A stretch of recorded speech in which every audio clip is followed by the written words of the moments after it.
2,00,000 కోసం ఇదంతా చేయటం సాధ్యమేనా? చేశాడంటారా? యూట్యూబర్స్ కానీ లేదంటే మీడియా హౌసెస్ కానీ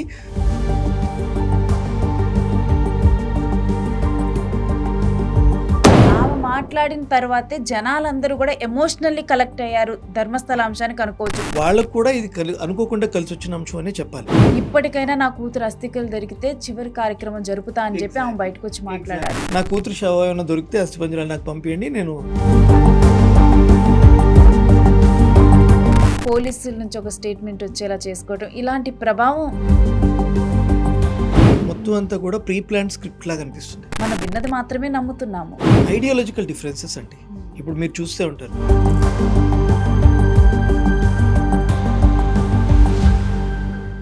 ధర్మస్థలలో ఎలా 2 వర్గాలు ఉన్నాయో కరెక్ట్గా కూడా ధర్మస్థల న్యూస్ వినే వాళ్ళలో కూడా 2 వర్గాలు ఉన్నాయి. ఒకటి, అక్కడ ఏదో జరిగింది కానీ అదంతా మసిబూసి మారేడుకాయ చేశారు అని నమ్మే వర్గం. రెండో వర్గం, లేదు అక్కడ ఏమీ జరగలేదు, ఉన్న నిజాలే బయటకు వస్తున్నాయి అని నమ్మే వర్గం. సరే, రెండో వర్గానికి తగ్గట్లుగానే ఇప్పుడు సిట్ నివేదిక కానీ దర్యాప్తు కానీ జరుగుతుంది. కానీ మొదటి వర్గానికి చాలా ప్రశ్నలు ఉన్నాయి. మాట్లాడదాం. రెండో వర్గంలో ఇప్పుడు నమ్మే దర్యాప్తు బయటకు వచ్చింది కదా, మొదట దాని గురించి, దాని తర్వాత అన్సాల్వ్డ్ క్వశ్చన్స్, వీటన్నిటి గురించి మాట్లాడదాం. ప్రజెంట్ నాతో పాటు senior journalist, political analyst Narendra గారు ఉన్నారు. వారితో మాట్లాడదాం. నమస్తే సార్. నమస్తే. సిట్ దర్యాప్తు కరెక్ట్గా కూడా ధర్మస్థలలో జరిగిందా? ఇప్పుడు బయటకు వచ్చిన వాస్తవాలు చెప్పండి. మనం ఉదంతాన్ని తర్వాత మాట్లాడదాం. సిట్ 18వ తారీఖు నుంచి కొత్త విషయాలు చెప్పడం మొదలు పెట్టాం. దాని గురించి మనం ముందు చర్చించుకుందాం. 18వ తారీఖు ఈ భీమా అనే అలియాస్ ఎవరైతే విజిల్ బ్లోవర్ ఉన్నారో ఆయన 18వ తారీఖు నుంచి తన రూట్ మార్చాడు, యూటర్న్ తీసుకున్నాడు. ఇంతకు ముందు నేను అమ్మాయిల్ని చంపేసి శవాల్ని పూడ్చిపెట్టాను అన్న చెప్పిన వ్యక్తి, లేదు నాకు 2 ఏళ్ళ నుంచి కొంతమంది వ్యక్తులు నా వెంట పడుతున్నారు, ఇది మీరు చెప్పాలి, నువ్వు చెప్పాలి అని చెప్పి నా మీద బాగా ఒత్తిడి చేస్తున్నారు అని చెప్పి ఆయన సడన్ గా యూటర్న్ తీసుకున్నాడు. నాకు ఒక పూర్య అస్థిపంజరంలోంచి ఒక పూర్య కూడా ఇచ్చారు, ఇది నువ్వు చూపించు, నువ్వు చెప్పాల్సింది ఇది అని చెప్పి ఆయన్ని ఆయన మీద ఒత్తిడి చేసినందుకే నేను ముందుకు వచ్చాను. ఇలాగా నాకు ఒక 2 లక్షల రూపాయలు కూడా ఇచ్చారని నిన్నటి సిట్ దర్యాప్తులో దీనికి సంబంధించి నాకు 2 లక్షల రూపాయలు వాళ్ళు ఇచ్చారు అని చెప్పి ఆయన చెప్పాడు. దాంతోపాటు ఇంతకు ముందు వరకు ఆయన అలియాస్ భీమాగా పేర్కొన్న సిట్ అంటే ఆయన ఏం చేశాడు, ఇక్కడ చాలా పెద్ద ప్రాబ్లం అయింది, ఇది ఒక పెద్ద కుట్ర జరిగింది, నేను ఇలా చేశాను, ఇది బయట పెడితే ఈ విషయాన్ని నన్ను చంపేస్తారు, నాకు ప్రాణభయం ఉంది, మీరు నాకు ఐడెంటిటీని మార్చండి, విట్నెస్ ప్రొటెక్షన్ ఇవ్వండి అని అంటే సరే అని చెప్పి ఆయనకి భీమా అని అలియాస్ ఇస్తారు. అదే అలియాస్ని ఇప్పుడు ఆయన పేరుని బయటకు పెట్టారు సిట్ వాళ్ళు. చెన్నయ్య అని చెప్పి పలానా వ్యక్తి, ఇతని పేరు చెన్నయ్య అని చెప్పి ఆయన అరెస్ట్ చేసిన తర్వాత ఎందుకు అరెస్ట్ చేయాల్సి వచ్చింది, వాళ్ళు ఎప్పుడైతే ఆ 13 ప్రాంతాలు తర్వాత 16 ప్రాంతాల్లో తవ్వకాలు జరిపిన తర్వాత అక్కడ ఏమీ దొరక్కపోగా పదే ఈయన ప్రశ్నిస్తూ ఉంటే లేదు ఉన్నాయి, ఇంకా ఉన్నాయి అని చెప్పి ఈయన చెప్పడంతో అక్కడ ఆధారాలు ఏమీ కనిపించకపోయేసరికి ఇంకా ఇది లాభం లేదు అని చెప్పి ఈయన్ని సిట్ వాళ్ళు అరెస్ట్ చేశారు. అరెస్ట్ చేసిన తర్వాత ఈయన చెప్పిన వివరాలు చూస్తూ ఉంటే ఇంకా షాక్ గురవుతున్నారు అందరూ. అంటే 2 లక్షల రూపాయల కోసం ఇంత పెద్ద ఒక వివాదాన్ని సమాజం మీద రుద్దాల్సిన పరిస్థితులు ఏర్పడ్డాయా, దీని వెనుక అసలు ఏం జరిగి, అంత కారణం ఏముంది, బలమైన కారణం ఏముంది, లక్షల మంది కోట్ల మంది మనోభావాలు, వాళ్ళ నమ్మకం, దాన్ని అంత పెద్ద రీతిలో అంత పెద్ద తీరిన దెబ్బతీసే అవసరం ఎవరికి అనేది ఇప్పుడు చర్చకు వస్తుంది. అంటే సార్ ఒక్కటి, ఇప్పుడు 2 లక్షల కోసం ఇంత దాంట్లో అంటే కనీసం తన ఐడెంటిటీ కూడా రివీల్ చేయడానికి భయపడ్డాడు చెన్నయ్య. 2 లక్షల కోసం ఇదంతా చేయటం సాధ్యమేనా? చేశాడంటారా? అంటే ఇప్పుడు మీరు ఒకటి గమనించండి, వీళ్ళు ఏమనుకున్నారు, కాంట్రవర్సీని రుద్ది జనం మీద పాడేసి వెళ్ళిపోదాం అనుకుని ఉండొచ్చు శక్తులు కొన్ని. మనం ఎవరి వైపు మాట్లాడొద్దు.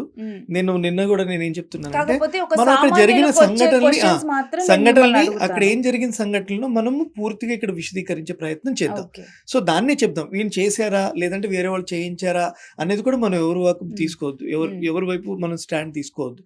కానీ నిజాలు జనాలకు వెళ్ళాలి. జనాలే ఇప్పుడు ఒకటి సంఘటన జరిగింది, 300 మంది అమ్మాయిలు చనిపోయారని చెప్పి జనాలు ఎలా నమ్మారో, వీళ్ళు నమ్మడానికి గల కారణాలు ఏంటి, కొన్ని వందల మీడియాలు, యూట్యూబర్స్ కానీ లేదంటే మీడియా హౌసెస్ కానీ ధర్మస్థలంలో మొదటి వారం 10 రోజుల్లో కొన్ని వందల మీడియాలు వెళ్ళి అక్కడ అస్థిపంజరాలతో ఫోటోలు చూపించి అక్కడ గుంతలు తవ్వించే టైంలో ఇక్కడ ఇదిగో శవాల గుట్టలు ఉన్నాయి, అస్థిపంజరాల గుట్టలు వచ్చేసినాయి, ఇక్కడ నిజంగానే జరిగింది ఇవన్నీ అని చెప్పి ఏవైతే సంస్థలు రాశాయో అవే సంస్థలు గత వారం రోజుల నుంచి ఇక్కడ ఏం దొరకలేదని కూడా వార్తలు రాసిన పరిణామాలు మనం చూసాం. ఇప్పుడు మళ్ళీ తిరిగి రాశారు.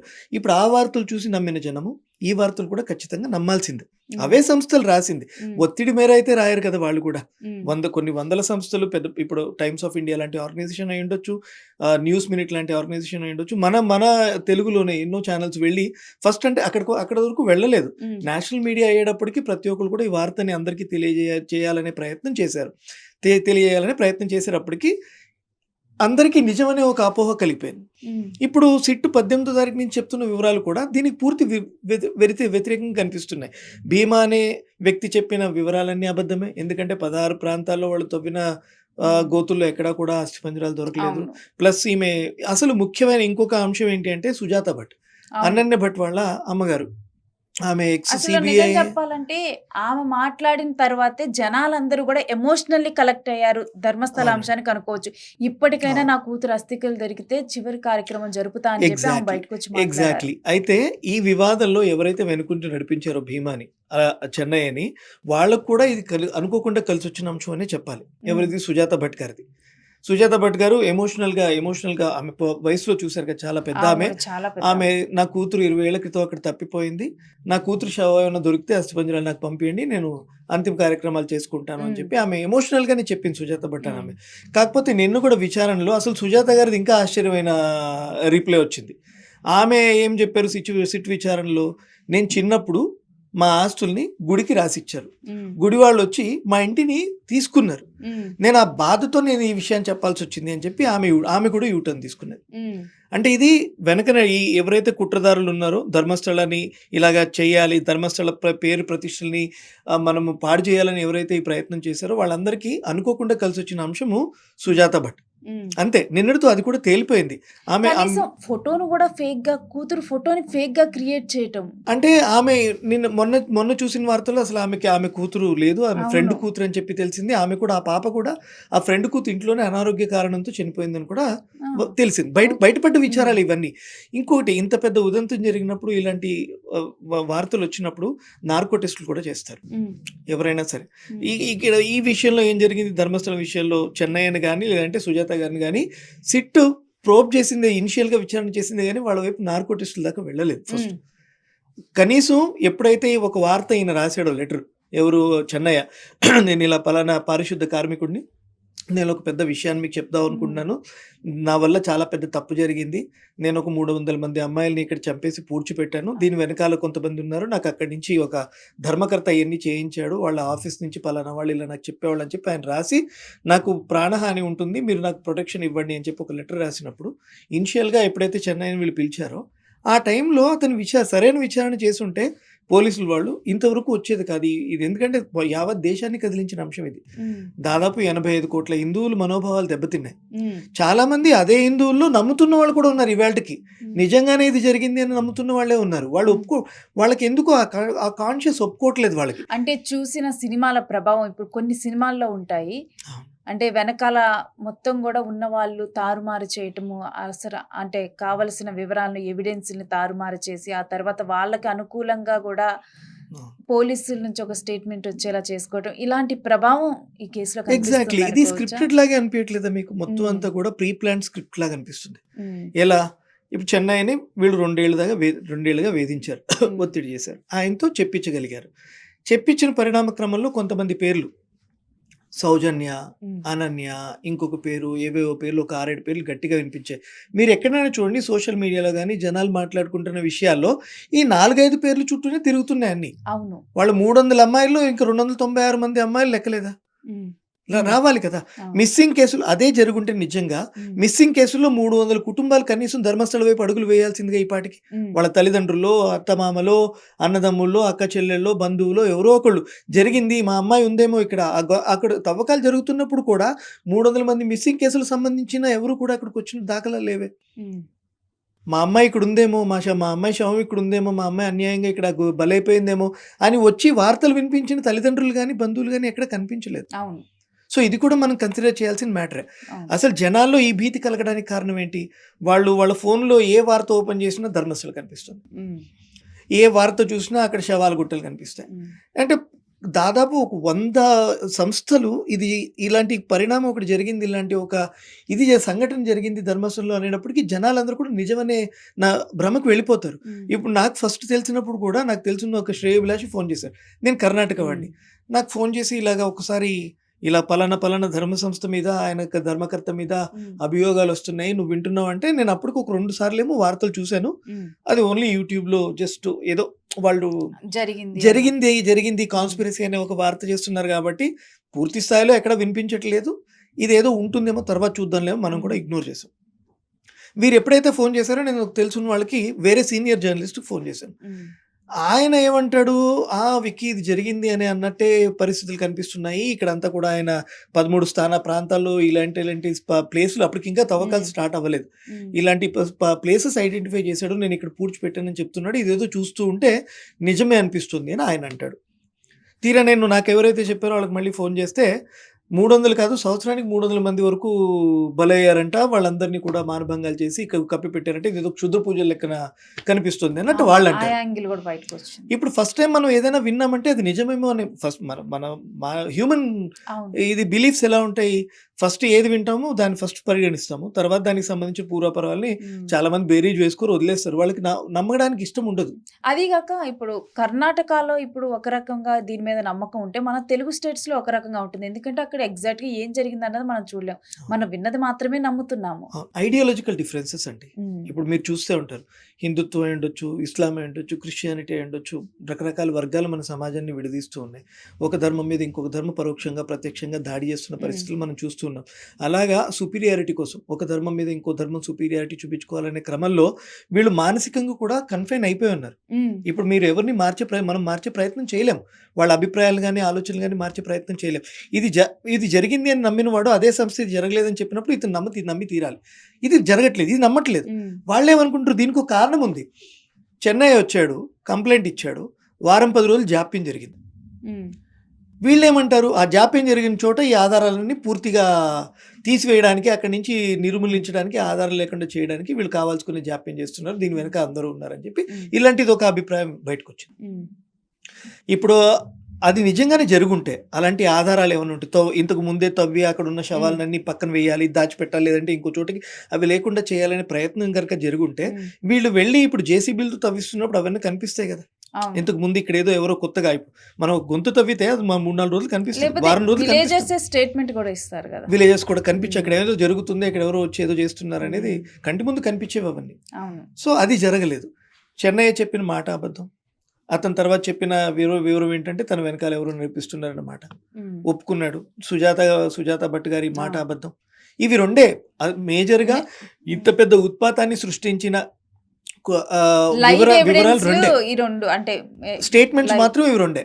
తర్వాత ఈ 13 ప్రాంతాల్లో ఎక్కడ కూడా గుట్టలు శవాలు దొరకలేదు. 13వ ప్రాంతంలో అన్ని అయిపోయేటప్పుడు 13వ ప్రాంతం వచ్చేటప్పటికి ఇక్కడ ఇది కీలకమైన ప్రాంతం, ఇందులో నేను 70 శవాలని నేను పూడ్చిపెట్టానని చెప్పి ఆయన మళ్ళీ ఆసక్తి కలిగిస్తాడు. ఎవరు, భీమా. దాంతో ఏమవుతుంది, అధికారులు, అక్కడ ఉన్న పొలిటీషియన్స్, లోకలైట్స్ అందరూ కూడా సడన్ గా అక్కడికి రావడం మొదలు పెడతారు. 13 ప్రాంతాల్లో అష్టదిగ్బంధనం చేసి ఆ ప్రాంతం మొత్తం తవ్వించే ప్రయత్నం చేస్తారు. అక్కడ కూడా దాదాపు 25 అడుగులు తవ్వారు. అంటే ప్రాక్టికల్గా ఆలోచించండి, ఊర్లలో మామూలుగా ఒక శవం పూడ్చాలి అంటే 3 అడుగులు గోతు తవ్వడానికే నానా కష్టాలు పడుతుంటారు. అంత జాగా కూడా దొరకదు, అంతే కదా.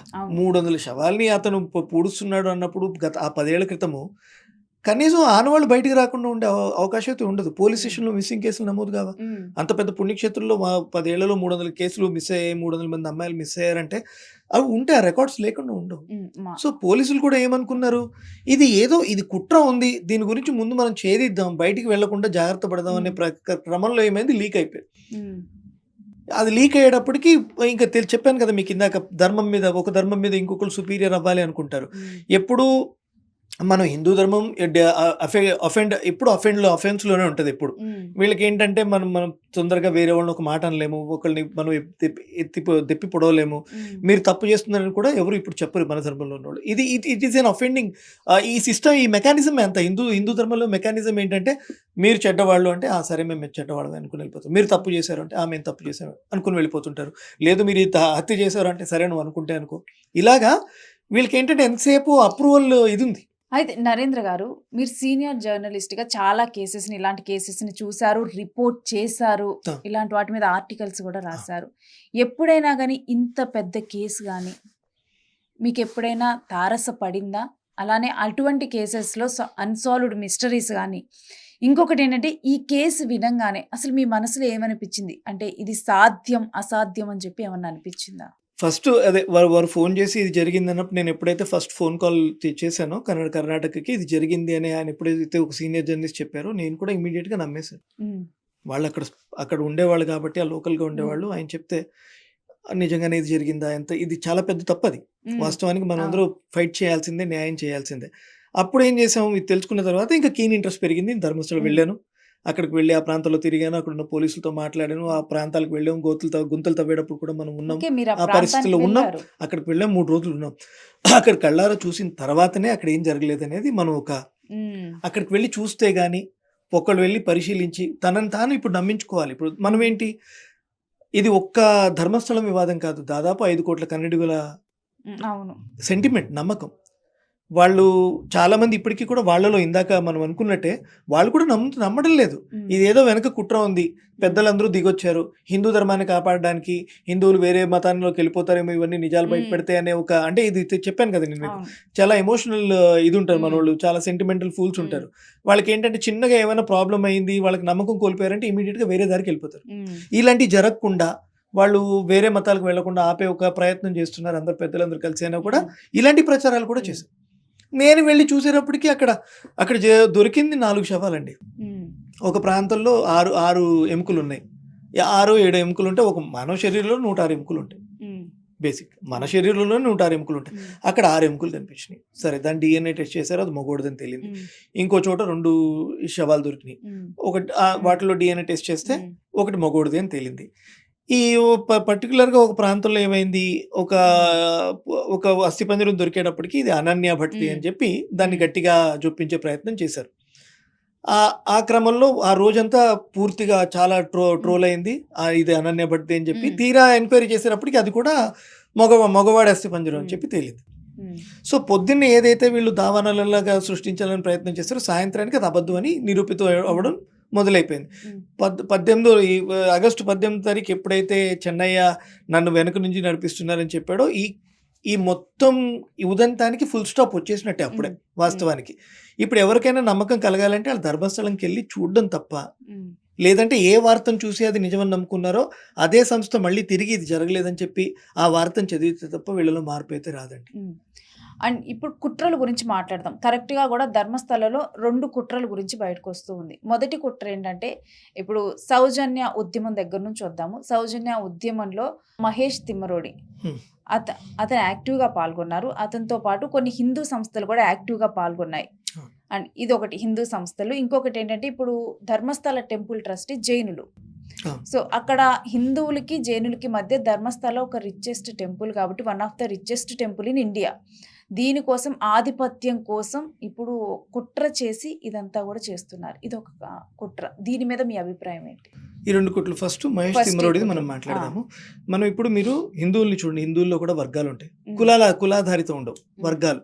శైవులుంటారు, వైష్ణవులుంటారు. కొంతమంది అమ్మవారిని పూజించే వాళ్ళుంటారు. అయ్యవారిని పూజించే వాళ్ళుంటారు. అలాగే హిందూ ధర్మంలో రకరకాల మైండ్ సెట్ ఉన్నవాళ్ళున్నారు. హ్మ్. మీరు ఈ దారిలో వెళ్తుంటే నేను ఖచ్చితంగా ఈ దారిలో రాను, ఇంకో దారిలో వెళ్తానని హ్మ్. పోరాడేవాళ్ళుంటారు. అక్కడ ఐడియాలజికల్ డిఫరెన్సెస్ నేను ఇందాక అన్నాను కదా! హ్మ్.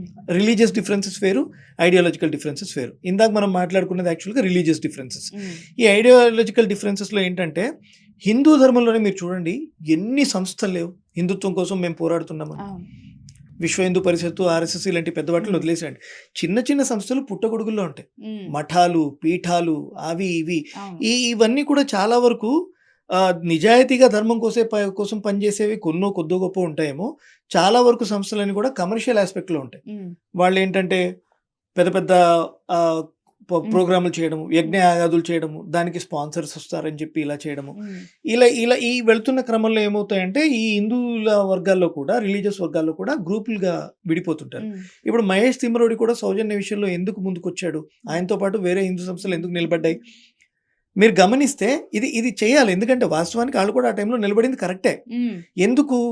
బీజేపీ లాంటి పార్టీ కూడా ఉమ్, అక్కడ ఆపోజిషన్ పార్టీ కర్ణాటకలో అవును. అలాంటి పార్టీ కూడా చెన్నై ఇష్యూ భీమా కాన్స్పిరసీ స్టార్ట్ అయిన తర్వాత కానీ లేదంటే సుజాత భట్ మాట్లాడినప్పుడు కానీ ఉమ్, బీజేపీ ఇన్వాల్వ్ కాలేదు. ఉమ్, వాళ్ళు ఎప్పుడు ఇన్వాల్వ్ అయ్యారు?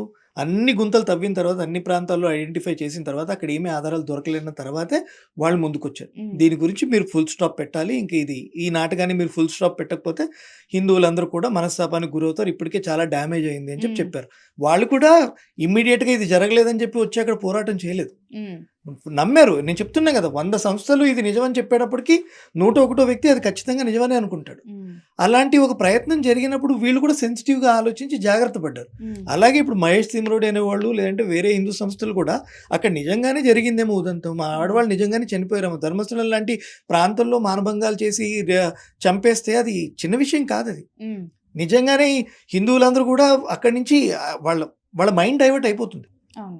వాళ్ళు ఖచ్చితంగా మైండ్ డైవర్ట్ అయిపోతుంది. కర్ణాటకలో అసలు చాలా రాడికల్గా ఉంటారు ఫండమెంటలిస్ట్ కూడా. ఉమ్, మీరు అనంటే వాళ్ళ ధర్మం మీరు మన ఆచారాల కన్నా వాళ్ళకి చాలా ఎక్కువ ఉంటాయి. ఉమ్, అక్కడ భక్తి ఎక్కువ, అంటే మనకు తక్కువ అని కాదు, మనకన్నా కొంచెం ఎక్కువ. ఉమ్, వాళ్ళు వాళ్ళ తీరు, భక్తిలో ఉండే తీరు, లేదంటే సమాజానికి చేసే హితవు, ఉమ్, ఇదంతా కూడా మనకన్నా ఒక మెట్టు ఎక్కువ ఉంటుంది అనమాట కర్ణాటకలో. ఉమ్, అలాంటి వాళ్ళ మనస్తాపం చెందారనుకోండి. చాలామంది నేను ఫోన్ చేస్తే ధర్మస్థలంలో వివాదం తీరినంత వరకు నేను ధర్మస్థలంకి వెళ్ళాలని కూడా ప్రతిజ్ఞ చేసిన వాళ్ళు ఉన్నారు. నేను మంజునాథ స్వామికి బొట్టు పెట్టను, నేను మంజునాథ స్వామికి దీపం పెట్టను, మంజునాథ స్వామికి నేను మొక్కను, ఇలాగా. అంటే అంత సెంటిమెంటల్ అనమాట, వాళ్ళు ఈగోకి వెళ్ళిపోయారంటే. సిట్ కూడా ఎందుకు 18వ తారీఖు ఈయన ఇలా అన్నాడు భీమా అని చెప్పి బయట పెట్టిందంటే కారణం ఇదే.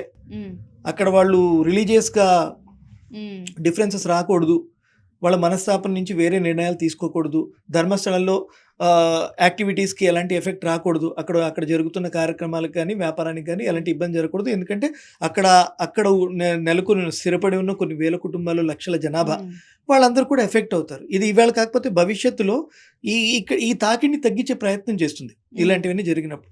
ఇదంతా కట్టు కదా, ఇదంతా నిజంగానే వెనక నుంచి ఈ శక్తులు ఆడించినవి అనేది తేటతెల్లం అవుతున్నా కూడా జనాలు ఇప్పటి వరకు కూడా నమ్మలేకపోతున్నారంటే వాళ్ళు ఏ విధంగా ఈ వార్తని వాళ్ళలో జొప్పించారో మీరు ఆలోచించండి. అండ్ రెండోది ఏంటంటే కేరళ ముస్లిమ్స్ ధర్మస్థల విషయంలో చేస్తున్న కుట్ర.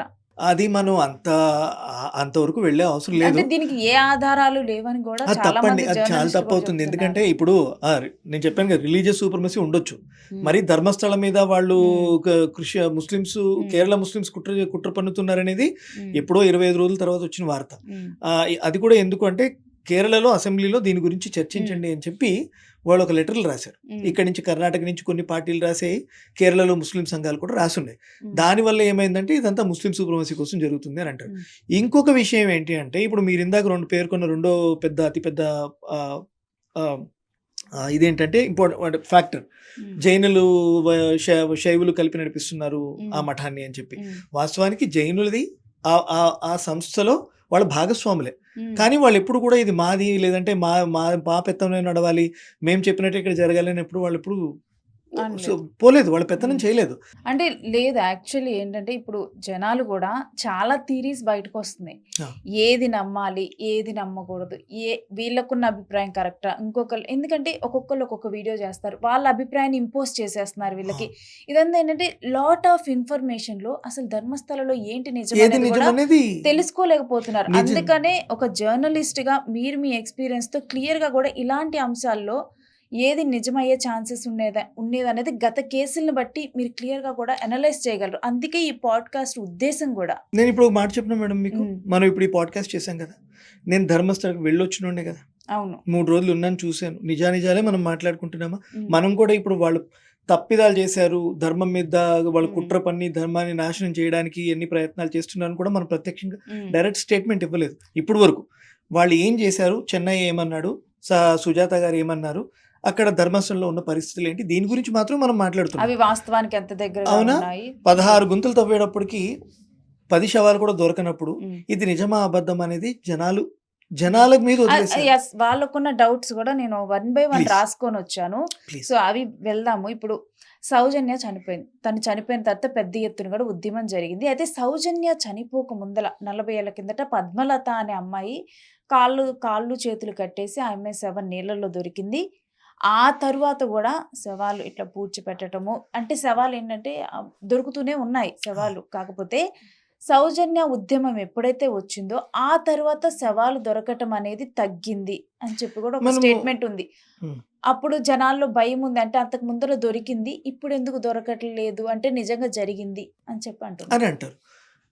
వాస్తవానికి ఇప్పుడు 40 ఏళ్ల క్రితం జరిగిన సంఘటన మనం ఉమ్. ఇందులో ఇన్వాల్వ్ ఆ, చేయొద్దు. ఉంది. కాళ్ళు చేతులు కట్టేసి ఆమెని నదిలో పాడేశారు ఉమ్, అనేది కూడా ఆ సందర్భం కారణాలు వేరే ఉంటాయి. ఉమ్, ఆడవాళ్ళ మీద అఘాయిత్యాలు జరుగుతున్నాయి అంటే మగవాళ్ళ తప్పిదాలు ఉంటాయి. అలాగే ఆడవాళ్ళ తప్పిదాలు కూడా ఉమ్. చాలా కారణాలు ఉండొచ్చు. అవును. మనం ఎవరి వైపు మనం ఇప్పుడు నిలబడదు. ఉమ్, ఇప్పుడు ఉమ్, మీకు అక్కడ శవాలు దొరుకుతూ ఉంటాయి తరచు. ఉమ్, ఎందుకు దొరుకుతాయి తెలుసా అండి? కాశీ, ఉమ్, తర్వాత ఈ మన ధర్మస్థల ఇలాంటి పుణ్యక్షేత్రాల్లో ప్రాణత్యాగం చేస్తే అంటే అక్కడికెళ్ళి ఇప్పుడు చాలా కష్టాల్లో ఉన్నోళ్ళు ఉంటారు. ఉమ్. ఆర్థికంగా కష్టాలు ఉండొచ్చు, మానసికంగా ఇప్పుడు మీరన్న దౌర్బల్యం స్టేట్మెంట్ ఉండొచ్చు. కే వీళ్ళందరూ వస్తాను. ఏంటంటే ఇలాంటి పుణ్యక్షేత్రాలకెళ్ళి ఆత్మహత్య చేసుకుంటే కనీసం ముక్తన్న వస్తుంది అనే అవును. ఆలోచనతో చాలామంది ఇలాంటి క్షేత్రాలకెళ్తూ ఉంటారు. అలాగా అనాథ శవాలంటారు వాళ్ళని. వాళ్ళ ఐడెంటిటీ ఉండదు. వాళ్ళ జేబులో ఉమ్, ఇప్పుడు ఆధార్ కార్డులు వస్తున్నాయి 15 ఏళ్ల నుంచి. ఉమ్, అంతకుముందు ఐడెంటిటీ కార్డులు ఏమి ఉండేవి కాదు. ఉమ్, రేషన్ కార్డో లేదంటే ఓటర్ స్లిప్ ఏదో జేబులో అది కూడా జెరాక్స్ పెట్టుకొని ఉమ్, తిరిగేటోళ్ళు. ఇప్పుడు వాళ్ళు ఏం చేస్తారు? ఆత్మహత్యలు చేసుకోవాలనుకునే వాళ్ళు అవన్నీ పెట్టేసి, పాడేసి, కాల్చేసి, చింపేసి వీళ్ళెళ్ళి ఉమ్, దూకేస్తుంటారు ఉమ్, నదుల్లో. ఉమ్, అక్కడ గంగలో దూకుతుంటారు. ఇక్కడ ఉమ్, నేత్రావతి నదిలో ఉమ్, దూకుతుంటారు. ఉమ్, అయితే ఈ శవాల్ని మనం అంటే అక్కడ మగోళ్ళు ఉన్నారు, ఆడవాళ్ళు ఉన్నారు. ఉమ్, అలాంటి శవాలు దొరికినప్పుడు మీరు 1995 నుంచి 2014 వరకే నేను ఇది చేశానని చెప్పి ఆయన క్లియర్‌గా చెప్పాడు. ఉమ్. అంతకుముందు వీటి గురించి మనం మాట్లాడకూడదు అలాంటప్పుడు. అవును. ఆయనేమన్నాడు 1995 నుంచి 2014 వరకు నేను 300 మంది అమ్మాయిల్ని, ఉమ్, 300 పైచిలుకు అమ్మాయిల్ని ఉమ్, నేను పూడ్చిపెట్టాను అని ఉమ్. అన్నాడు. ఈ సిట్యుయేషన్‌ని మాత్రం మనం కన్సిడర్ చేయాలి. ఓకే. అంతకుముందు జరిగినయి వద్దు, ఆ తర్వాత జరిగినయి కూడా మనం ఉమ్, అన్సర్టైన్, ఉమ్, ఇర్రెస్పెక్టివ్ అవన్నీ మాట్లాడితే మనం. సో, చెన్నై ఏమన్నాడు? నేను చేశాను అన్నాడు. నేను చేయలేదు అన్నాడు. ఉమ్, చెన్నై చెప్పినప్పుడు చేశానన్నప్పుడు నమ్మిన వాళ్ళు ఆయన చేయలేదన్నప్పుడు కూడా నమ్మాలి ఉమ్, బేసిక్‌గా. ఉమ్, ప్రూఫ్‌లు కావాలంటే ఏం చేయాలి? డైరెక్ట్‌గా ధర్మస్థలంకి వెళ్ళాలి. ఉమ్, లేదా ఇప్పుడు మనం ఇది చెప్పినా కూడా మన ఈ వీడియోలో కూడా జనాలు నమ్మేవాళ్ళు ఉండరు. కామెంట్స్‌లో మీరు చూడండి. ఉమ్, తర్వాత వాళ్ళు కూడా అంటారు. ఖచ్చితంగా ఉంటది అది కూడా. ఉమ్, నమ్మితే సంతోషం. మనం ఏం చెప్తున్నాం? మీరు మానసికంగా దెబ్బతిన్నారు. మీ మోరల్స్ దెబ్బతిన్నాయి. మీ భక్తి దెబ్బతిన్నది. ఉమ్, మీరు దేవుడి మీద బాధతో ఉన్నారు. సో, ఇది చూడండి. అప్పుడు అది నమ్మారు. ఇది మేము కూడా చెప్తున్నాం కాబట్టి మేము అక్కడికెళ్ళాము, చూసాము. ప్లస్ మీరు ఎవరైతే చూసి ఎవరు చెప్తే నమ్మారో వాళ్ళే ఇప్పుడు కాలేదని కూడా చెప్తున్నారు. అవును. అది మీరు చూడండి అని మనం చెప్పే ప్రయత్నం అంతే. ఉమ్, సో, ఇక్కడేంటంటే ఎథిక్స్, మోరల్స్ ఇవన్నీ ఈ మనిషిని చాలా దారుణమైన మనస్థితికి తీసుకెళ్ళిపోతాడు. ఉమ్.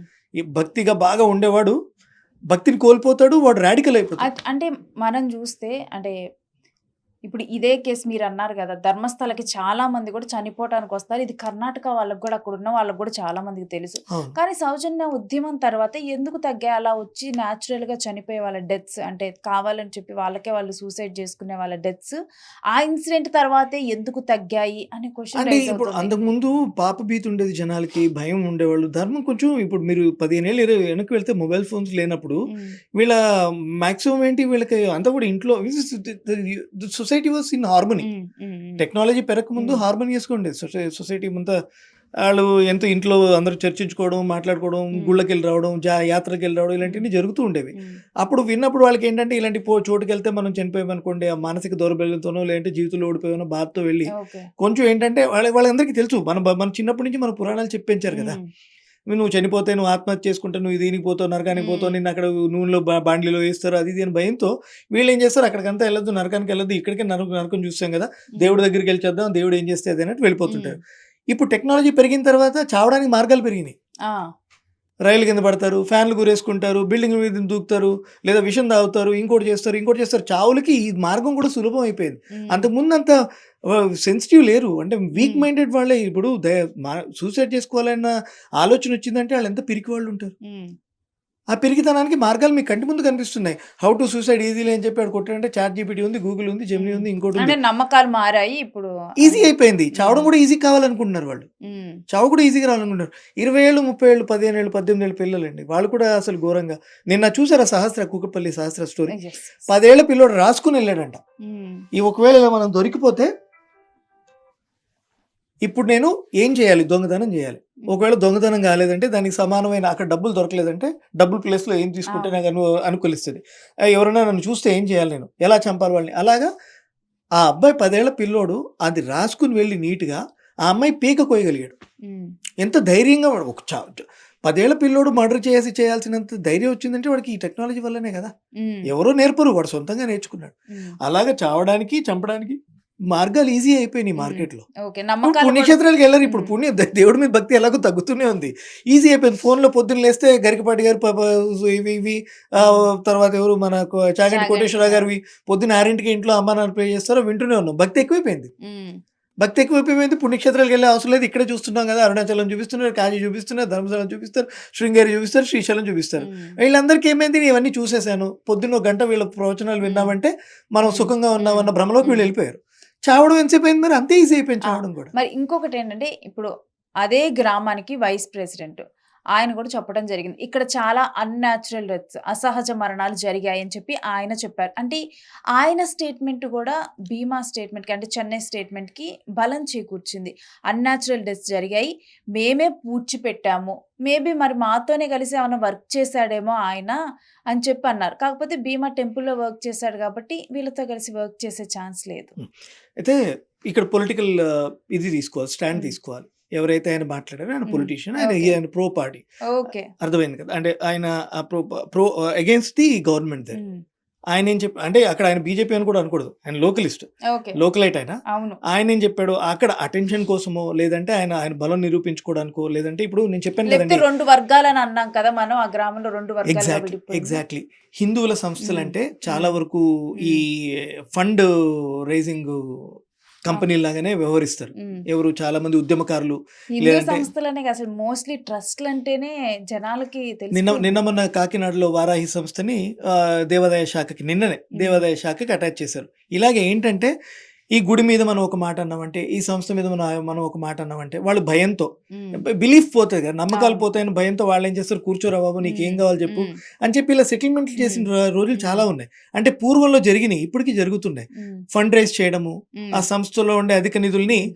వాళ్ళు పిచ్చాపాటిగా వాడేయడము. ఇలాంటి హ్మ్. వాళ్ళు ఎవరైనా ఎదురొస్తే వాళ్ళని హ్మ్. కూర్చోబెట్టి హ్మ్. సెటిల్ చేసి వాళ్ళకి హ్మ్. డబ్బులు ఇవ్వడము హ్మ్. అలవాటైపోయింది. హ్మ్.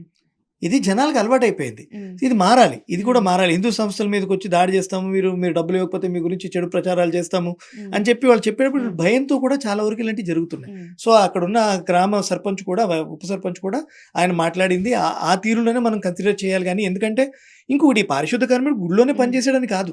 ఆ హ్మ్. ఊరు మొత్తంలో ఏదో ఒక చోట ఆయన చేస్తూనే ఉంటాడు హ్మ్. వాస్తవానికి.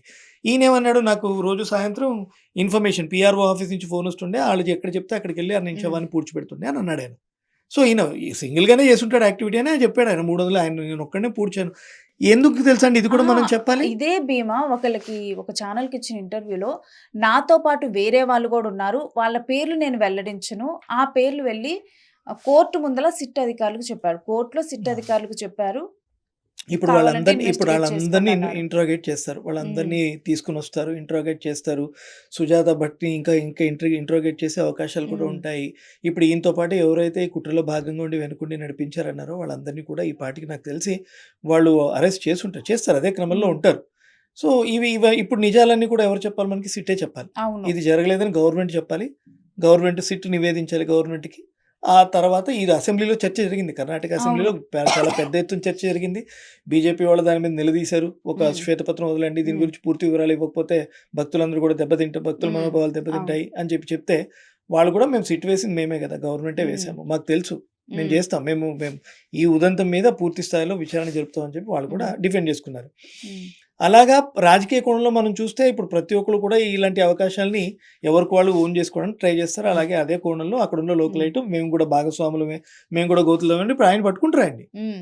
10 ఏళ్ల క్రితం నువ్వు అక్కడ శవాలు పూడ్చడానికి సహాయం చేసావంటే నువ్వెలా నాయకుడు అవుతావు? హ్మ్. తప్పు కదా ఆయన కూడా. అవును. అంటే వచ్చి ఒక రాయేసాడు. మనం కూడా ఫేమస్ అవుదామని రాయేసాడు. ఇప్పుడు హ్మ్.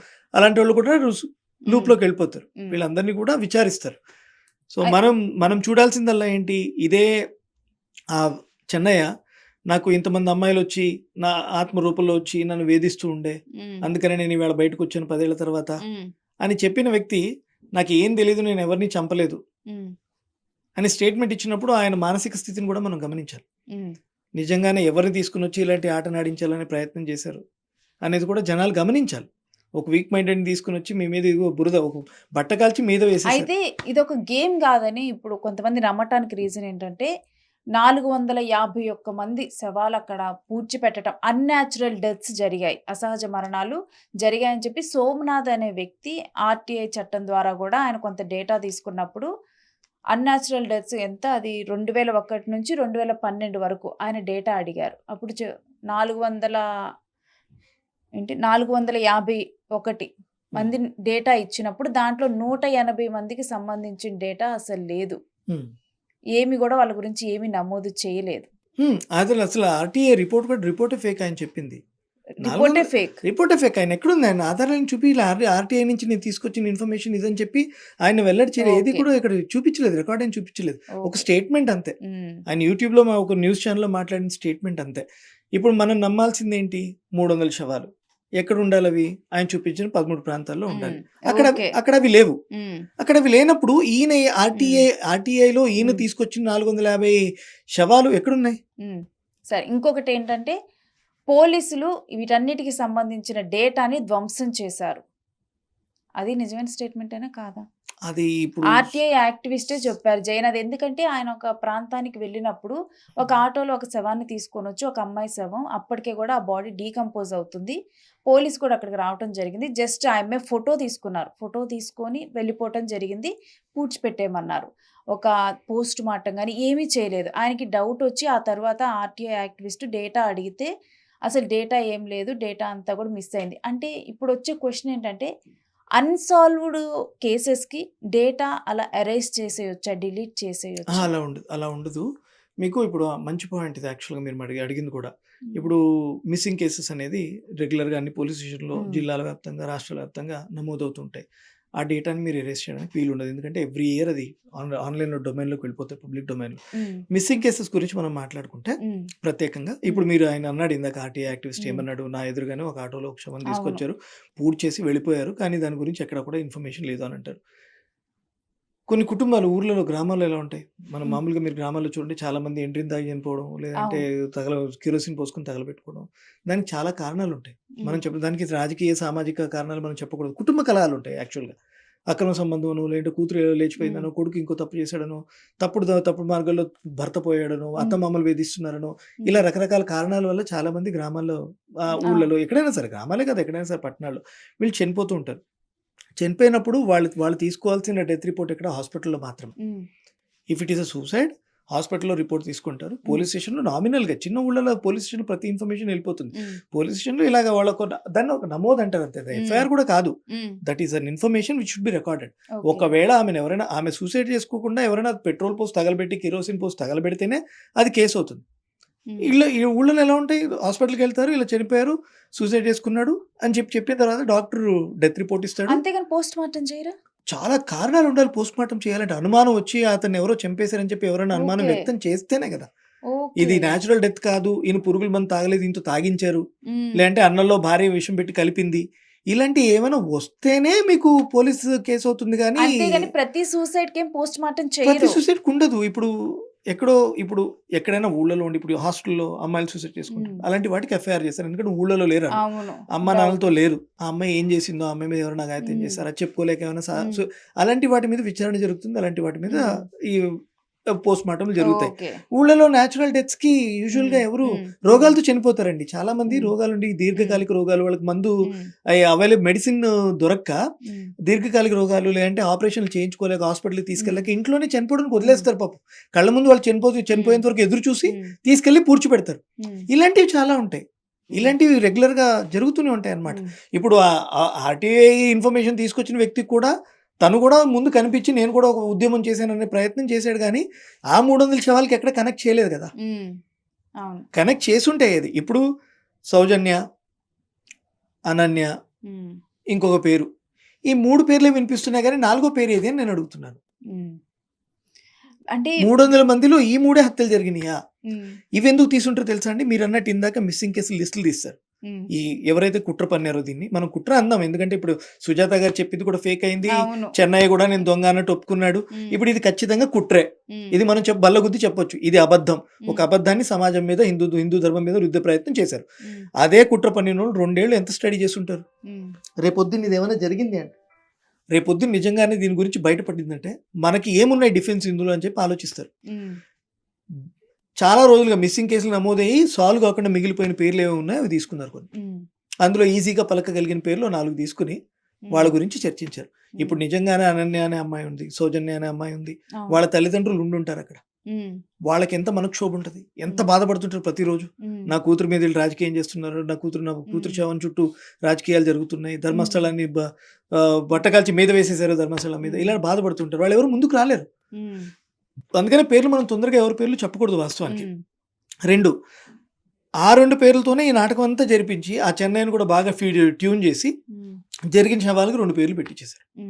దొరికిన 2 శవాలకి ఆ రెండు పేర్లని చూపించే ప్రయత్నం చేశారు. అండ్ ఈ ఇన్వెస్టిగేషన్ ప్రాసెస్ లో మంజునాథ గౌడ్ అనే వ్యక్తి ఈ విజిల్ బ్లోయర్ చెన్నైని బెదిరించారు అని చెప్పి చెప్పడం జరిగింది. స్వయంగా కూడా లాయర్సే చెప్పారు. అయితే సిట్ ఏం చెప్పిందంటే అలాంటిది ఏమీ జరగలేదని చెప్పింది.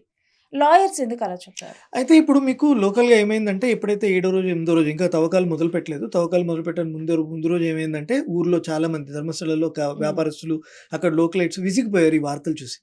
కళ్ళ ముందు వీళ్ళు రోజు తిరుగుతున్నారు, కానీ వీళ్ళు శవాల గుట్టలు కనిపిస్తున్నాయని చెప్పి రాసేటప్పటికి ఎక్కడ ఏమీ లేకుండానే ఇక్కడ శవాలు ఉన్నాయి, 100 కోట్ల శవాలు బయటపడుతున్నాయి, మొత్తం అంతా శవాల సముద్రంలా కనిపిస్తుంది, అది ఇది అనేటప్పుడు వాళ్ళు కూడా విసిగిపోయారు. ఏంటి చిన్న విషయం కాదు కదా, వాళ్ళ ఊరది, వాళ్ళ దేవుడు, వాళ్ళ ధర్మం, వాళ్ళు బతుకుతున్నది దాని మీద. అలాంటిది అనేటప్పటికి ఇప్పుడు ఎవరైనా మన ఇంటికి వచ్చి మీరు దొంగ అని అన్నారు, కోపం వస్తుంది కదా.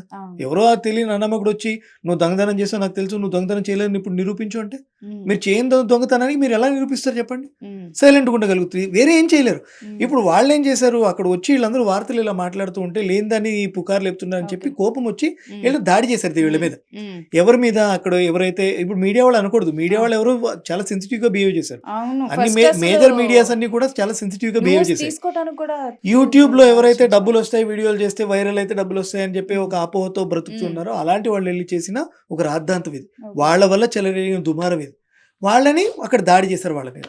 ఓకే, యూట్యూబర్స్ మీద అంటే చాలా స్పెసిఫిక్ గా కూడా కొంతమంది మీద యాంటీ హిందుత్వ అజెండాతో పనిచేసిన యూట్యూబ్ వాళ్ళ మీద మాత్రం దాడి చేశారు. సమీర్ అనే అతను ఉన్నాడు, ఇంకొకళ్ళు ఉన్నారు, దాదాపు ఒక 18 ఛానల్స్ యాంటీ హిందుత్వం మీద చేసిన వాళ్ళే ఉన్నారు అక్కడ. వాళ్ళలో కొంతమంది మీద దాడి చేసి ఏం చేశారు, మళ్ళీ ఆ జనాలు తీసుకెళ్లి పోలీస్ స్టేషన్ ముందు నిలబెట్టారు వాళ్ళని. ఇదిగో వీళ్ళు వచ్చి న్యూసెన్స్ చేస్తున్నారు, మాకు ఇబ్బందిగా ఉంది వీళ్ళ వల్ల, మీరు యాక్షన్ తీసుకుంటారా లేదంటే మేము ఇదే తీరును కొనసాగించాలని పోలీసులు చెప్పారు కూడా వాళ్ళు. మీరు కానీ దిగి వీళ్ళని కట్టడి చేయకపోతే మేము మళ్ళీ దాడి చేస్తాం అని చెప్పి వాళ్ళు చెప్పడం కూడా జరిగింది. సో మంజునాథ్ గౌడ్ అనే ఆయన ఈ చెన్నైని బెదిరించడం అనేది ఈ కోవలోనే వచ్చుంటది అంతే. ఇప్పుడు ఎవరైనా వచ్చి మన మీద దాడి చేస్తాం, మనల్ని బద్నాం చేస్తాం అని అంటే కొంచెం కోపోద్రిక్తులు ఉండేవాళ్ళు ఎవరైనా సరే బెదిరిస్తారు. నేను చూసుకుంటాను, తర్వాత నేను మిగల్చు, నేను ఇది చేస్తాం అది చేస్తాం అని చెప్పి బెదిరిస్తుంటారు. అలాంటి వాటిని వీళ్ళు ఆసరాగా తీసుకుని ఇంకోటి ఏదో చిన్నగా దానికి అడిషన్ గా ఏదో చెప్పే ప్రయత్నం చేస్తుంటారు అంతే. అంతకుమించి నాకు తెలిసి వేరే అయితే ఏ కారణాలు ఉండవు. రైట్, అంటే మీరు చెప్తుంటే ఒక్కొక్క డాట్స్ కనెక్ట్ అవుతున్నాయి. ఇప్పుడు ఒక్కొక్క దానికి ఒక్కొక్క ప్రశ్న సంధిస్తుంటే అదే నిజం, ఎందుకంటే మనలో కూడా ఆ పజిల్స్ వాళ్ళు వినేదే నమ్ముతున్నాం కాబట్టి అదే నిజం అనిపిస్తుంది. కానీ మీరు చెప్తుంటే ఓకే దీనికి ఇది రీజన్ అయ్యి ఉండొచ్చు అనిపిస్తుంది. సో వ్యూవర్స్ నుంచి కానీ జనరల్ గా ఫస్ట్ ఏదైతే అంటే ఫస్ట్ కొంతమంది నమ్మట్లేదు సిట్ స్టేట్మెంట్ అన్నాను కదా, వాళ్ళకున్న డౌట్స్ ఇవి. ఇప్పుడు వచ్చేసరికి ఈ భీమా చెన్నై అనే వ్యక్తి అతని ఇంటర్వ్యూ ఇవ్వటం జరిగింది. ఆ ఇంటర్వ్యూ గురించి మనం లాస్ట్ గా ఇప్పుడు మాట్లాడదాము. ఆయన ఇంటర్వ్యూ ఇచ్చిన దాంట్లో ఏం మాట్లాడాడంటే, నేను అన్ని శవాల్ని పాతి పెట్టాను, నాకు దొరక్కపోతుంటే నాకే బాధగా ఉంది, నేనే వర్రీ అవుతున్నాను. 13వ ప్లేస్ లోనైతే 70 శవాలు నేను పాతి పెట్టాను, ఒక్కటి కూడా దొరకట్లేదు. అయితే ఇప్పుడు తీసినవి కాదు ఈ శవాలు. ఇప్పుడు ఈ క్వశ్చన్ కి సంబంధించి జనాలు ఏమంటున్నారంటే, అంటే ఇవన్నీ కూడా ఇప్పుడు అంటే ఇప్పుడు ట్యాంపర్ చేసింది కాదు, గతంలోనే ఈయంతో కలిసి ఇంకొంతమంది ఉన్నారని చెప్పాడు కదా, వాళ్ళు ట్యాంపర్ చేస్తుంటారు, గతంలోనే జాగ్రత్త పడ్డారు అని చెప్పి వాళ్ళు చెప్తూ ఉన్నారు. ఈ విషయం ఎప్పుడు జరిగింది తెలుసా అండి? ఈ మాట అండం 8వ రోజు చెప్పాడు ఎవరు, చెన్నయ్య. ఈ మాటని 8వ రోజు చెప్పాడు. ఇప్పుడు ఇది జరిగి కూడా 45 రోజులు అయిపోయింది స్టార్ట్ అయ్యి. తవ్వకాలు స్టార్ట్ అయిన 5వ రోజు అంటే ఉదంతం మొదలైన 8వ రోజు 9వ రోజు, తవ్వకాలు స్టార్ట్ అయిన 5వ రోజు ఒక 6, 7 ప్రాంతాల్లో తవ్వకాలు చేసి అడుగుల మేర భూమిని తవ్వించి మట్టిని తీస్తే అక్కడ ఏం దొరకలేదు. దొరకని సందర్భంలో చెన్నైని సిట్ వాళ్ళు ఈ ప్రశ్న అడిగారు, నువ్వు చెప్పిన ప్రాంతాల్లో ఎక్కడ కూడా శవాలు దొరకట్లేదు, ఆధార్ కూడా లేవు, ఎముకలు కూడా లేవు, 1, 2 ఎముకలు కూడా దొరకటం లేదు, నువ్వు దీనికి ఏం చెప్తావు, నువ్వు అన్న మాటకి నీ స్టాండ్ ఏంటి అని అంటే, ఆయన అన్న మాట ఇది, మీరు ఇప్పుడు చెప్పిన మాట ఇది లాస్ట్ ఇంటర్వ్యూ కదా యాక్చువల్గా, ఆయన చేసిన సెకండ్ ఇంటర్వ్యూ. ఆయన ఏమన్నాడు, ఓకే ఆయన చెప్పిన సెకండ్ ఇంటర్వ్యూ, ఆయన ఏమన్నాడు, చంపింది నేను, తీసుకెళ్లి పూడ్చింది నేను, అవన్నీ చేసింది నేను, జనం ఖచ్చితంగా ఇలా అడుగుతారని చెప్పి నాకు తెలుసు. అంటే ఇలా చెప్పడానికి కూడా కారణం ఉంది. ఈ వివరణ చెప్పిన తర్వాత నేను అది చెప్తాను. అక్కడ తీసుకెళ్ళి పూడ్చింది నేను. జనం అక్కడ ఏం కనిపించకపోతే నన్ను అడుగుతారని కూడా నాకు తెలుసు. నాకు తెలిసి నేనేం చేశానో కాబట్టి నేను నా స్టాండ్ మీద ఉంటాను అంటాడు ఆయన. అర్థమవుతుందా? అంటే ఆయన సెల్ఫ్ డిఫెన్స్ చేసుకున్నాడు. ఆయన ఇంకా గట్టిగా ప్రూవ్ చేయడానికి ట్రై చేస్తున్నాడు అక్కడ ఉన్నాయి అని. ఇదెందుకు జరిగింది? ఎప్పుడైతే 18వ రోజు ఆయన నన్ను వెనక నుండి ఎవరో నడిపిస్తున్నారని చెప్పాడో అదే రోజు కూడా ఆయన చెప్పిన ఇంకొక మాట ఉంది. నేను ప్రతిరోజు ఏం మాట్లాడాలో కూడా వాళ్ళు చెప్పారు. ఈ ఇప్పుడు జరుగుతున్న ఈ సంఘటనలు ఎప్పుడైతే జూలై 15వ తారీఖు ఆయన లెటర్ రాశాడో ఆ లెటర్ పోలీసులకు వెళ్ళినప్పటి నుంచి సిట్ వాళ్ళు ఈయన విచారణ చేసేంత వరకు తీసుకెళ్లేంత వరకు కూడా ప్రతిరోజు ఆయన ఏం చెప్పాలి, ఏం మాట్లాడాలి, పుర్రెను ఏ రోజు చూపియాలి, ఏ ఏ ప్రాంతాలు ఐడెంటిఫై చేయాలి, ఆ 13 ప్రాంతాలు కూడా ఈయన చూపించింది వాళ్ళే అంటాడు. అర్థమైంది కదా? 6వ రోజు 8వ రోజు 9వ రోజు ఈయన ఎందుకు అలా చెప్పాడు? 7 గుంతలు తవ్వారు, ఇంకా 6-7 గుంతలు ఉన్నాయి, మొత్తం 16 నేను చెప్పింది. ఏదో చోట ఎముకలు దొరకవా? ఇప్పుడు ఏమనుకుంటారంటే ఈ మామూలుగా ఒకప్పుడు ఏంటంటే ఊళ్ళలోనే శవాలని పూడ్చిపెట్టి ఈ ఊరవతలు దాటిందంటే సమాధులే ఉండేవి, మీకు తెలిసిందే కదా. ఊరంతా ఊరు చుట్టూ అంతా సమాధులు, శ్మశానాలు ఉంటాయి. అలాంటిది ఏమైనా శ్మశానం కొలికి తగలదా? వెతుకుతుంటే దొరుకుతుందేమో, అప్పుడు గుట్టలు వస్తాయేమో. వీళ్ళు చెప్పారు కదా, వాళ్ళు చెప్పినట్టే నేను చేస్తున్నా అని చెప్పి ఆయన అనుకుని ఈ వీళ్ళ సిచ్యువేషన్లో కూడా అదే చెప్తాడు ఆయన. ఆయన డిఫెన్స్ ఏంటి? చేసింది నేను, చంపింది నేను, పూడ్చింది నేను, ప్రపంచం ఇలా అడుగుతుంది నాకు తెలుసు, నాకు తెలుసు ఆత్మలు నన్ను వేధిస్తున్నాయి, నాకు తెలుసు నన్ను నిద్రపోనివ్వట్లేదు 10 ఏళ్ళ నుంచి అవి, అందుకనే నేను ఇప్పుడు వచ్చాను, మీరు నమ్మితే ఎంత నమ్మకపోతే ఎంత, ఇలా మాట్లాడడం మొదలు పెట్టేశాడు ఆయన. ఇలా మాట్లాడేటప్పటికే 13 ప్రాంతాల్లో తవ్వకాలు జరిగింది. లాస్ట్ అన్నీ అయిపోయిన తర్వాత ఏమీ దొరకనప్పుడు భయంతో నిజాలు చెప్పాడు ఈయన. అక్కడ అస్థిపంజరాలు దొరకలేదు, శవాలు దొరకలేదు, ఆనవాళ్ళు లేవు. మధ్యలో ఏదో ఒక పాన్ కార్డు దొరుకుతుంది, పాన్ కార్డు దొరికితే అమ్మాయి చనిపోయింది అంటారు, సాయంత్రానికి అమ్మాయి బతుకుందని చెప్పి తెలుస్తుంది. ఇలాగ అన్ని ప్రయత్నాలు చేశారు గట్టిగానే. అంటే చెప్తున్నాం కదండి, ఒక వార్త ఈ రోజు దావానంలో అవడం 10 నిమిషాల పని. ఈ రోజుల్లో దేశవ్యాప్తంగా వెళ్ళిపోతుంది, ప్రపంచవ్యాప్తంగా వెళ్ళిపోతుంది. వాళ్ళు ఒక ప్రయత్నం చేశారు, ధర్మస్థలం మీద బురద జల్లాలి, ధర్మస్థలంలో ధర్మాన్ని ఇది చేయాలి అని చెప్పి ఎవరో పెద్ద శక్తులు ప్రయత్నం చేశాయి. అవి ఇప్పుడు తిప్పి కొడుతున్నాయి. నిజమే లేటుగా, ఊరు నిజం గడప దాటేలోపు అబద్ధం ఊరంతా చుట్టొచ్చేస్తుంటారు కదా, అలా జరిగింది ఇదంతే. నిపుణులు ఫస్ట్ నుంచి కూడా ఈ కేసులో చెప్పేది ఏంటంటే, ఒకవేళ గనక ఆ వ్యక్తి నిజంగా పాతి పెట్టినా గానీ అక్కడ ఎప్పుడు కూడా నది ప్రవహిస్తూ ఉంటుంది, అది అడవి ప్రాంతము. సో డెఫినెట్ గా కూడా ఎముకలు ఒక ప్లేస్ నుంచి ఇంకో ప్లేస్ కి వెళ్ళిపోతే కొత్త మట్టి వస్తుంది, అందుకని చెప్పి దొరకదని నిపుణులు చెప్పింది ఏదైతే ఉందో, కొన్ని రోజుల తర్వాత భీమా నోటి నుంచి కూడా అదే స్టేట్మెంట్ వచ్చింది. చెప్పించారు, అన్ని అలా చెప్పించారు ఆయనతో. నువ్వు ఇది చెప్పు అని ప్రతిరోజు ఆయన ట్యూన్ చేశారని చెప్పి ఆయనే చెప్పారు. అంటే బయట ఇది జరుగుతుంది కాబట్టి, ఎలానో ఎవిడెన్స్ దొరకట్లేదు కాబట్టి అది చెప్పేస్తే సెట్ అవుతుంది అని అనుకున్నట్లు అనుకోవచ్చా? ఎగ్జాక్ట్లీ. సో నరేంద్ర గారు, మీరు చెప్పిన దాన్ని బట్టి నేను ఇంకా మేబీ ఏమి కంక్లూడ్ చేయాల్సిన అవసరం లేదు, ఈ విషయంలో ఇది, ఈ విషయంలో ఇదని. ఎందుకంటే వాళ్ళకున్న డౌట్స్ అన్నీ కూడా ఒకదాని తర్వాత ఒకటి అడిగాను. మీరు కుండ బద్దలు కొట్టినట్టు చాలా క్లియర్గా చెప్పారు. ఈ పాడ్కాస్ట్ తర్వాత ఈ ధర్మస్థల అంశం మీద నాకు ఒక క్లారిటీ వచ్చింది ముందల. ఆ దేవుడే నాతో చేయించాడని అనుకుంటాను నిజంగా. ఎందుకంటే మనం కనీసం మనలాంటి వాళ్ళని చెప్పాలి అందరికీ. చాలా మంది ఇళ్లలో బాధపడుతున్నారు, వాళ్ళు చెప్పుకోవట్లేదు. మా ఇంట్లో కూడా ఫస్ట్లో భయపడ్డారు, వాళ్ళు నమ్ముతున్నారు, నేను ట్రై చేస్తున్నారు. ఇంత ఈజీ కాదు అలాంటివి చేయడము, అదేదో పెద్ద కాంట్రవర్సీ ఉంటుంది. Let the time heal, heal everything, whatever happened. మనం వెయిట్ చేద్దాం, ఏదైనా నమ్మడానికి గుడ్డిగా నమ్మకూడదు ఇలాంటి విషయాలు అని చెప్పి ధైర్యంగా నిలబడ్డాం అనమాట. అంటే ప్రాక్టికలీ విచ్ ఇస్ ఇంపాసిబుల్. అది కుట్ర అనేది మనస్సాక్షి చెప్తుంది ఎవరికైనా. కొంచెం అలా నమ్మిన వాళ్ళందరూ కూడా కొంచెం టైం తీసుకోండి, మళ్ళీ మీరే పూర్వపరాలన్నీ ఆలోచించండి. ఇది ఎవరు చెప్తే మీరు నమ్మారో అదే వాళ్ళే మళ్ళీ తిరిగి చెప్పారు ఇది కాదు అని. దయచేసి దీని నుంచి బయటకు రావడానికి ప్రయత్నం చేయండి అని చెప్పి మనం. ఒకవేళ మీరు చెప్పినట్లే కనుక ఇదంతా స్క్రిప్టెడ్ అయితే ఒక పెద్ద వెబ్ సిరీసే వాళ్ళు చేయొచ్చండి. అదే కంటి ముందే వెబ్ సిరీస్ కనిపించింది 45 రోజులు. సీరియస్లీ అండి, 45 రోజులు కంటి ముందే కనిపించింది మీకు ఇది. So let us hope that it all resolves by it self. జనాలు ఉన్న నమ్మకం అలా నిలబడి ఉండాలి. బేసిక్గా జనం పాపం మంచోళ్ళు అండి, ఏం చెప్పినా నమ్మేస్తారు. వాళ్ళలో వాళ్ళు విడిపోయి వాళ్ళు కొట్టుకుంటుంటే బాధగా ఉంది ఈ విషయంలో. అలాంటి వాళ్ళందరూ కొంచెం let there be light at the end of the tunnel అంటారు. ఏదో చోట ఖచ్చితంగా భవిష్యత్తులో మనకి అందరూ కూడా ఏది నిజం ఏది అబద్ధం అనే నమ్మే ఒక కాన్షియస్ని కలగాలి మన భారతీయులు అనేది మా అందరి ఆలోచన, నా ఆలోచన. చూడాలి ఏమవుతుంది. సో నేను మోస్ట్లీ కూడా ధర్మస్థల మీద వీడియోస్ చూసినప్పుడు చాలా మంది ఎవరైనా కానీ అక్కడ ఏమీ జరగలేదని చెప్పే ప్రయత్నం చేసినప్పుడు దాని కింద నెగిటివ్గా కామెంట్స్ చేయటము, అంటే కాదు వీళ్ళు పెయిడ్ అందుకే ఈ విధంగా చొప్పిస్తున్నారు వీళ్ళతో అని చెప్పి కూడా చేస్తున్నారు. సో ఇప్పుడు నా ముందులో ఉన్న గెస్ట్ ఆయన మన ఆంధ్ర జర్నలిస్టు. సో ఆయన ఏం పెయిడ్ కాదు, కాకపోతే కర్ణాటకకు సంబంధించిన వ్యక్తి, అక్కడ కల్చర్ కానీ ఇవన్నీ ఐడియా ఉన్న వ్యక్తి. అందుకే ఆయన్ని కూర్చోబెట్టి ఒక్కొక్క అంశం ఏమైతే ఈ కేసులో పురోగతి వచ్చిందో దాంట్లో జనాలకున్న డౌట్స్ అవన్నీ కూడా ఇక్కడ క్లారిటీగా క్లియర్గా చెప్పడం జరిగింది. Keep watching UTV.